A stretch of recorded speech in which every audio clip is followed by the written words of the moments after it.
Let's talk about the 2-5-1-6 progression. I'm on page 12 right now. Now, we've already covered the 2-5-1 progression, and we can extend that 2-5-1 progression by adding on another chord, which is the 6th chord.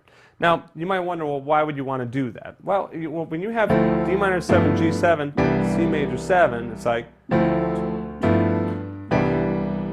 when you get to that one chord, you're kind of hanging around there for a while. So it's nice to add on another chord so that you can get some more harmonic motion. Harmonic motion, it's a fancy way of saying adding more chords to get more motion, all right?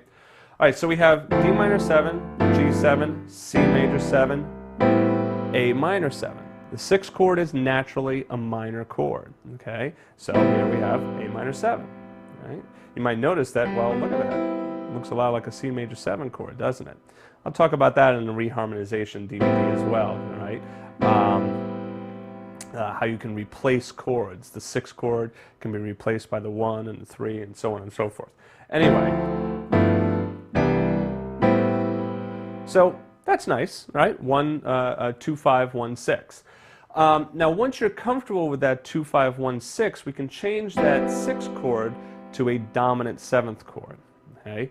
And then what's happening here is we're getting dominant motion. That A chord, that A7 dominant chord, wants to resolve to that D minor 7 chord. Okay, it's once again because of dominant motion. Now, I'm going to quickly explain that to you. If you go to the 5th note of any key, all right, and create a dominant chord there, that will naturally take you back to the 1 chord. Okay. This stems from your diatonic 7th chords. There's only one dominant chord, all right, per key, all right, and that's the 5 chord.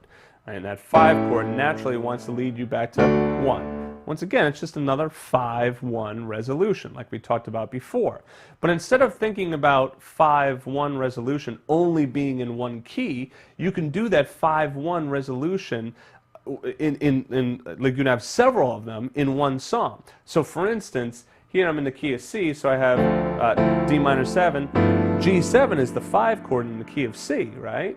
And then I go to my C major 7 chord, right? But now this A7 is a 5 chord, but it's not in the key of C, it's in the key of D. So what we call that is a key center. All right, we have a little pocket there in which that A7 chord kind of pulls us outside of the key of C for a little bit, okay, just for those 2 beats, and then it brings us back in. Okay, it's a very neat sound.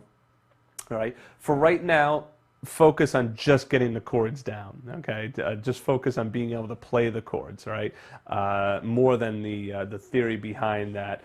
Like I said, I'm going to be working on a reharmonization DVD in which I will cover those concepts. All right, so if you need the theory behind it and you want to know it, I suggest you check out that DVD, which will come out soon. All right, so D minor 7, G7, C major 7, A7. Okay, now how did I decide to go there? All right, rather than go to A7 down there? Well, kind of obvious. That's a little too low. Right? And also going from C major 7 up to there, I like a little bit better than going down there. Personal preference. See, when the distance is equidistant, right? It's the same distance pretty much between the two. You can choose to go to either one. It doesn't matter. So D minor 7, G7, C major 7, A7.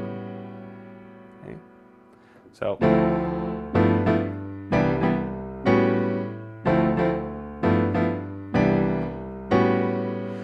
right, now one thing that I want to add on, because I have some time here in this chapter, is I want to talk about how to create a very simple bass line that you can use to accompany yourself to practice these chords. Now, this bass line is going to also be on a play-along, so you could play those chords in the left hand and then not worry about doing anything in the right hand. Or you could play along in the left hand and then, like I taught you before, do those fourths or octaves in the right hand. So, for instance, D minor 7, G7, C major 7, A minor 7, right? Now, we have 2 chords per measure, right? And there's 4 beats in every measure. So what we do is on the root of it, on every new chord change, we hit the root of the chord, right? In between, so in between D to G and G to C and C to A and A back to D, we use an approach. And the approach is either a half step above or below the next chord that you're going to. So for instance, we're going from D to G, so we approach the G. We can go a half step above or a half step below. I'll go a half step above. And now I'm going to the C. I'll go a half step above. Just going to slide down. Half step below the A to the A, then half step above the D to D.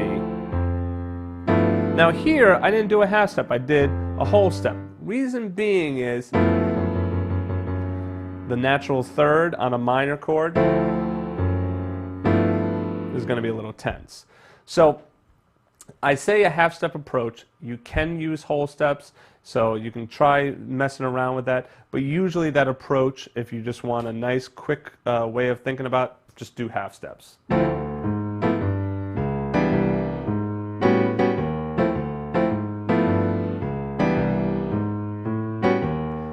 minor as well. I mean, it's not terrible to do the half step there, right, below like that. It's your personal preference.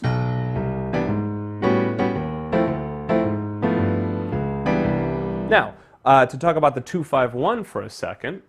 2-5-1. Root, fifth, root approach. Since we have the C major 7 chord for a whole measure, all right? Once again, that's back on page 10 there, all right? The C major 7 goes for the whole measure, so we can't just do root and an approach because that's only 2 beats. So what we do is we do root, then the fifth, then the root, then approach, right? So.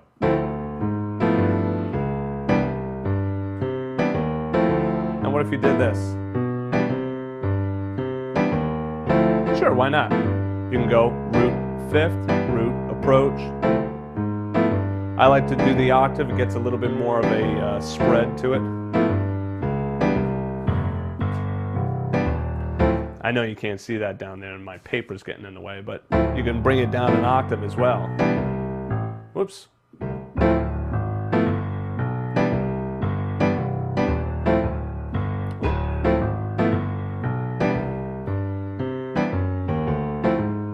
Okay, so that's how you can make a bass line to practice these chords in the right hand. Right there is also a great piece of knowledge, because if you're playing along with a singer or someone, you know, or another instrument like a trumpet player or whatnot, well, guess what? You know, you're probably going to have to play a bass line maybe at some point. Okay, so that's a nice skill to have. So I will talk about that a little bit more in the next chapter here. I'll show you how to do it on those 6 different keys. Okay. So make sure that you really get down this progression well. All right. This is an important progression that you wanna know this one. All right. So have fun. I'll see you in the next chapter.